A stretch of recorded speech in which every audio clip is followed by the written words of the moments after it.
Vamos lá. Alistamento eleitoral é obrigatório, justificar a ausência é obrigatório, regularizar o título é obrigatório, votar é obrigatório. Mas sabe o que não é obrigatório? Votar no candidato que seu chefe escolher. Seu chefe pode falar sobre política, mas não usar o emprego para pressionar você a votar em determinado candidato. Isso é assédio eleitoral. Ocorre quando o empregador ameaça demitir funcionários, cortar benefícios, mudar horários ou fechar a empresa caso determinado candidato vença. Muitas vezes, a pressão não é direta.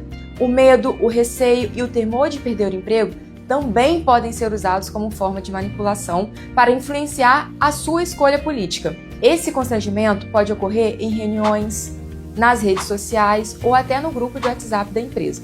Se isso acontecer, guarde provas como mensagens, e-mails, áudios e anote datas e locais e principalmente testemunhas.